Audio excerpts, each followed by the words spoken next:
هل فعلا في حرب جايه بين مصر واسرائيل، ولا احنا بس بنشوف فيلم على السوشيال ميديا كل يوم؟ امبارح واول امبارح وكل يوم بسبب المناورات العسكريه المصريه على الحدود مع اسرائيل بدا يبقى في مطالبات من الشعب الاسرائيلي وناس مشهوره هناك بحمايتهم من الجيش المصري، وطالب ده من نتنياهو شخصيا. ليه؟ في تاريخ طويل جدا بين مصر وبين اسرائيل. طبعا ده الجيش المصري هو طول عمره البعبع لاسرائيل، حتى طول الفترات اللي فاتت اسرائيل بتدخل حروب بين ايران وبين لبنان، وبتضرب في سوريا وبتضرب في العراق الدولة الوحيدة اللي ما بتقدرش تتكلم عنها هي مصر. هل مصر لو لقمة طرية يعني زي ما هم بيقولوا او زي ما هم فاكرين، هل كانوا سابوها في حالها؟ اول دولة مستهدفة، بس هم شغالين علينا من كل الاتجاهات، بمعنى عايزين يهلكوا كل حاجة عندنا، فبيشتغلوا على الشباب وبيشتغلوا على كل حاجة تدمر البلد دي. ليه اسرائيل دايما متحفزة وخايفة من مصر بالشكل ده؟ لان جيش مصر قوي،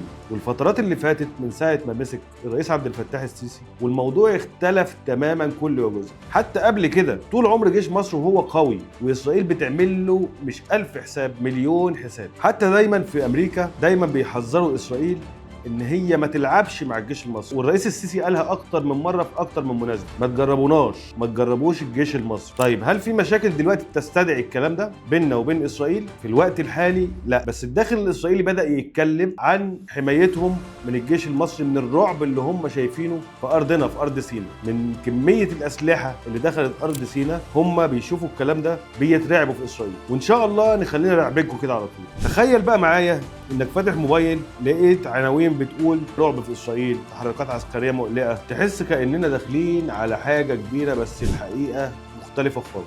القصه دي بقى بدات بشكل عادي جدا. مصر زي اي دوله في العالم بتعمل تدريبات ومناورات عسكريه بشكل دوري، خصوصا ان احنا على ارضنا، ارضي وانا حر فيها، وده طبيعي جدا لان سيناء منطقة حساسة وفيها تحديات زي الإرهاب والتهريب، فالتدريب هناك جزء من تأمين الحدود مش أكتر. زي ما الجيوش الكبيرة بتتحرك وتتدرب، بس فجأة بقى السوشيال ميديا اشتعلت عناوين نارية، تحركات غير مسبوقة، والناس بدأت تربط وتفترض وتكبر الموضوع كأن في حالة غامضة بتحصل ورا الكواليس. الموضوع كبر أكتر لما ناس بدأت تقول إن المناورات دي قريبة جدا من الحدود.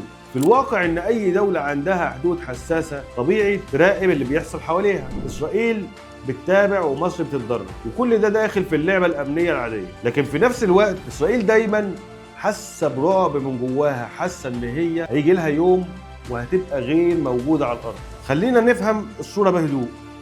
مصر بتعمل تدريبات عسكريه دوريه في سيناء من سنين، اسرائيل بترصد اي تحركات قريبه منها بشكل طبيعي، مفيش اي تقارير رسميه بتتكلم عن خوف. معاهده السلام لسه. المفاجاه بقى ان اللي حصل ده مثال ان السوشيال ميديا كل حاجه بتكبرها. كل مره بقولها في الفيديوهات، لازم كلامك يكون مسؤول ويكون موثق من مصدر رسمي عشان تقدر تقول الكلام والناس تصدقه.